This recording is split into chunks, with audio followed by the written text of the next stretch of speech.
E você sabe o que é identidade de gênero? É a maneira como alguém se sente e se apresenta para você e para as outras pessoas como masculino ou feminino ou ainda com outras identidades. Todos temos uma identidade de gênero, pois é a forma como nós reconhecemos ou desejamos que os outros nos reconheçam. Isso inclui a maneira como agimos, vestimos, andamos e falamos. A gente vai entender um pouquinho sobre isso agora com a Iolete, que é psicóloga, e vai explicar pra gente como que isso é reconhecido na sociedade, como funciona esse comportamento. Boa tarde, Iolete. Boa tarde. Seja muito bem-vinda. Então me explica o que é a identidade de gênero. Então, para entender a identidade de gênero, é importante conceituar gênero em primeiro lugar. O gênero é uma categoria historicamente determinada que ajuda a entender a diferença, como as diferenças sexuais, né, de masculino, feminino, são tratadas socialmente. Então, a partir dessa ideia de gênero, nós entendemos que nós aprendemos a ser homens, a ser mulheres, a partir da convivência social. E cada sociedade vai construindo regras, práticas sociais, e isso vai constituindo o que aquela sociedade entende por masculino e feminino. Isso não está dado ao nascer. Ao nascer, nós temos o sexo biológico, né? Mas o sexo biológico não define a nossa identidade de gênero, é só um dos elementos, né? O que significa ser homem ou ser mulher é dado pelo gênero. Então, a identidade de gênero ela se constrói ao longo da vida. Então seria errado quando nós vemos as crianças, desde pequenininhas, sendo ensinadas a escolher uma coisa por ser de menina ou de menino? Isso é errado definir? Não, é uma prática social que artificializa a expressão de cada sujeito. Porque aí se convencionou, por exemplo, que rosa é a cor das meninas, azul é a cor dos meninos. Mas um menino pode gostar de rosa, uma menina pode gostar de azul.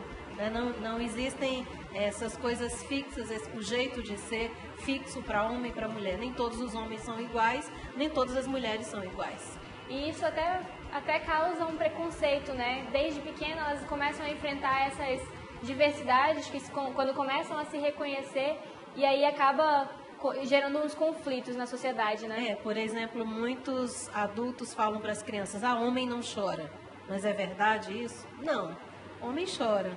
Homem pode cuidar de casa, homem ajuda e participa da criação dos filhos, né, igualmente, dividindo tarefas igualmente, pais e mães, né? Então, a educação ela influencia muito em como as relações são configuradas, né? Hoje se reclama muito de que os homens participam pouco, mas eles precisam participar mais, eles precisam ser ensinados a participar, né? Desde criança o tratamento tem que ser igual para meninos e para meninas.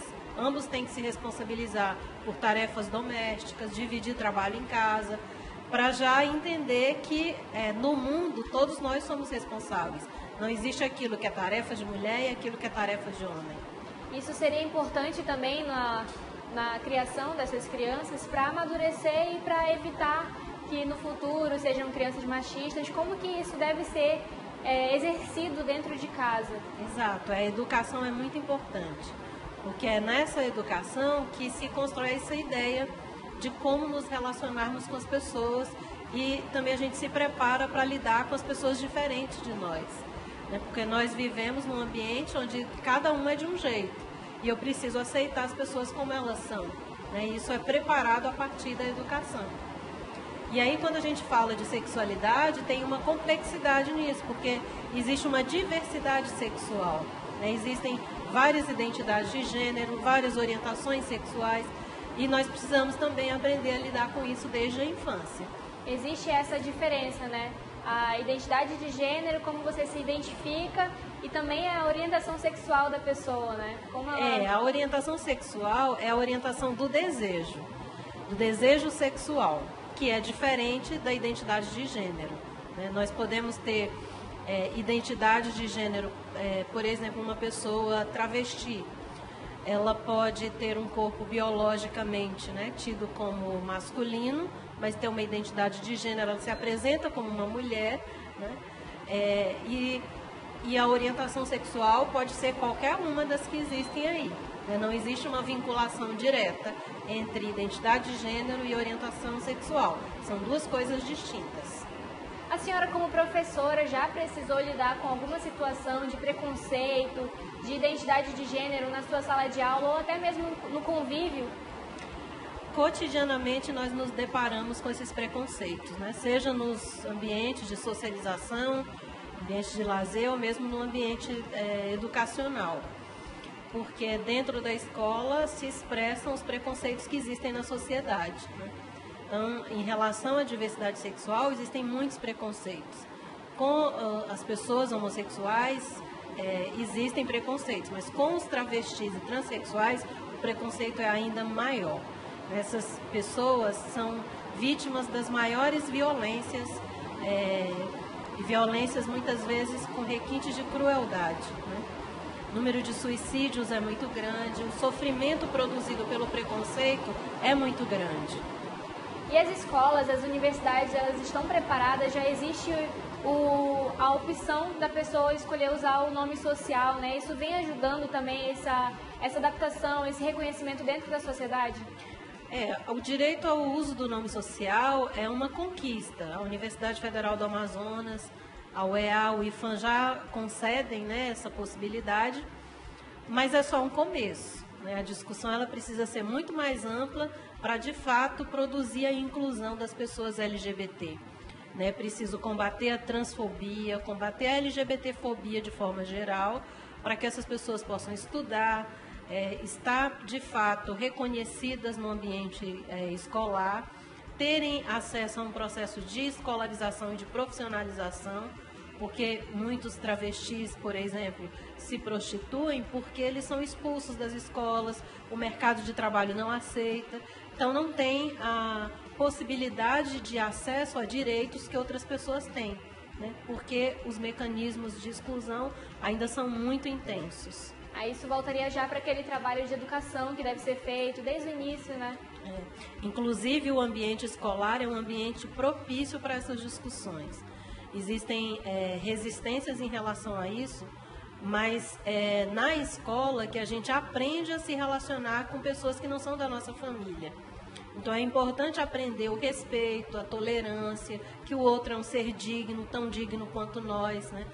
O ambiente educacional ele pode fomentar o desenvolvimento de valores importantes para que existam relações igualitárias entre homens, mulheres, entre todas as pessoas, né? O combate à violência ele exige também que na escola a gente fale sobre essas coisas, né? E hoje aconteceu uma audiência aqui em Manaus para decidir a mudança da identidade de gênero no registro civil, né? Como foi? A senhora acompanhou hoje? Conta pra gente como foi essa audiência. Então, essa audiência foi uma iniciativa do juiz, o Dr. Luiz Cláudio, que convocou para poder ouvir como parte lá de um processo, da discussão de um processo, em que ele estava buscando dialogar com especialistas, com sociedade civil, com representantes de igrejas, e as pessoas se manifestaram acerca da concessão da mudança de gênero e de registro civil para pessoas que não fizeram a cirurgia de redesignação sexual. Então, foi feita essa discussão. De forma geral, os posicionamentos são favoráveis a essa solicitação de pessoas trans que não fizeram a cirurgia, mas que querem mudar o seu registro civil. Se entende, né, que isso é um direito e que deve ser garantido às pessoas trans.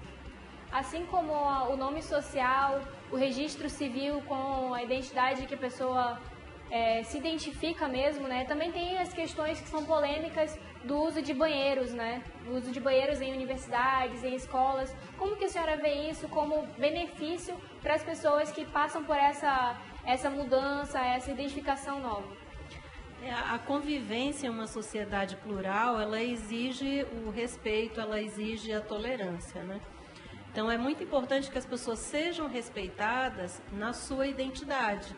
A forma como elas se apresentam ao mundo tem que ser respeitada, né? Então, se é uma mulher trans, ela tem direito de usar o banheiro feminino. Se é um homem trans, ele tem direito de usar o banheiro masculino. As pessoas não devem ser rechaçadas ou agredidas por essa questão, né? É uma questão muito importante para demonstrar a solidariedade e a fraternidade que deve marcar o modo de uma sociedade civilizada funcionar.